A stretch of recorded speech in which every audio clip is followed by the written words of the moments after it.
गौर गोविंद स्वामी महाराज एक घटना बताते हैं। भुवनेश्वर जब मंदिर बना 1977 में, तो वहाँ पर गौर निताई विग्रह कैसे आए, बोलते हैं हिज होलीनेस अपने लोकनाथ स्वामी महाराज शिला प्रभुपाद जी को बोलते हैं कि मैं पद यात्रा करना चाहता हूँ। और पद यात्रा के दौरान गौर निताई को रखकर पुस्तक वितरण होता था, बैलगाड़ियाँ चलती थी।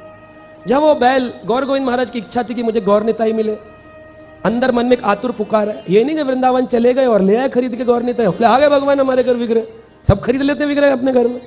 वो बोले नहीं, आएंगे तो भगवान अपनी इच्छा से आएंगे। कितनी शरणागति है, शरणागति की स्थिति सोचो। भोजन माधवेंद्रपुरी तभी भोजन करते थे जब कोई बोलता था बाबा बहुत दिन हो गए आपने भोजन नहीं किया है, 7 दिन से देख रहे हैं, तब भोजन कर लेते। तभी वो कृष्ण आए दूध पिलाने तो माधवेंद्रपुरी ने पी लिया।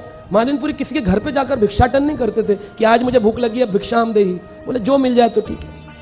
इसीलिए उनको यतिराज कहते, सन्यासियों के राजा थे यतिराज। इसीलिए उस जगह का नाम यतिपुरा पड़ा, बाद में जटिपुरा हो गया। माधवेंद्रपुरी के भजन स्थली है यतिपुरा। यतिराज, यति मतलब सन्यासी। तो वो इस प्रकार की स्थिति में गौर गोविंद महाराज भी ऐसी छोटी कुटिया बनाकर भगवान पे शरणागति भाव से रहते थे।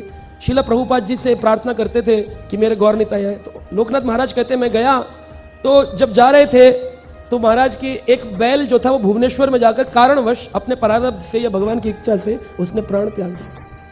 अब बैलगाड़ी में 2 बैल होते, एक समाप्त हो गया तो क्या करें, कैसे चले पद यात्रा। तो उन्होंने उस बैल को तो वहीं गाँव में उसका अंतिम संस्कार आदि किया, और अब दूसरा बैल नहीं था, उसको ढूंढने लग गए। तो गौर निताई को ले जाकर भुवनेश्वर मंदिर में रख दिया, और फिर वो पुस्तक वितरण करने लगे, बैल ढूंढने लगे। बाद में बैल मिल गया। जब बैल मिला तो इतने दिन में गौर गोविंद महाराज को उन गौर निताई से प्रेम हो गया।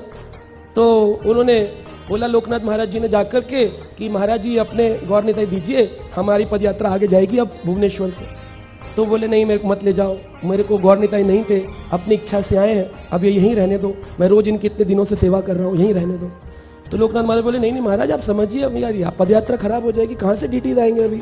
तो दोनों को चर्चा चल रही थी। तो गौर गोविंद महाराज ने कहा ओके लोकनाथ स्वामी, आपको अगर उठाने हैं तो उठा लीजिए, ले जाइए।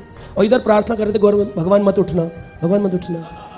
तो लोकनाथ महाराज कहते मैंने जब उठाए वो इतने भारी हो गए, वह विग्रह मैं ही लेके आया था और मेरे से ही नहीं उठ रहे थे। तो मैं समझ गया कि गौर निताई गौर गोविंद महाराज की इच्छा से भुवनेश्वर में रहना चाहते हैं।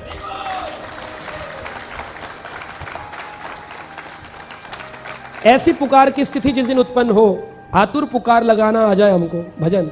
आप जहां बैठे, घर में रहें, ग्रह था के वन में जाओ, वृंदावन जाओ, मंदिर में आओ, क्लास में आओ, फेस्टिवल में आओ, पुकार तो आतुर होनी चाहिए। भजन की प्रक्रिया से बिगड़ो मत। भजन छूट गया भोजन के चक्कर में तो सब चला जाएगा। ये मनुष्य शरीर अदुर्लभ, दुर्लभ, अति दुर्लभ शरीर, और उसमें भी दुर्लभता प्रभुपाद जी की। हम कितने भाग्यशाली हैं। इसी 5000 साल में कृष्ण आए, इसी 5000 साल में चैतन्य महाप्रभु आए, इसी 5000 साल के अंदर श्रील प्रभुपाद आए, भक्ति सिद्धांत महाराज आए, भक्ति विनोद ठाकुर आए, गौर किशोर बाबा जी आए, और इसी 5000 साल में हम भी आ गए भटकते भटकते। ब्रह्मांड भ्रमित कौन है भाग्यवान जी, गुरु कृष्ण प्रसादे पाए भक्ति लता भी। अब मिल गया है, उस बीज को संभाल लो, बस इतना करना, संभालना, उसको वेस्ट मत करो। जो भी कर्म करो उससे पहले सोच लो इसका परिणाम क्या होगा, इसका परिणाम क्या होगा, सोच लो बस। फिर आप अपनी भक्ति भी बचा पाओगे और अपने आसपास के वातावरण में आप प्रसन्नता पूर्वक सबको प्रचार भी कर पाओगे। हरे कृष्ण।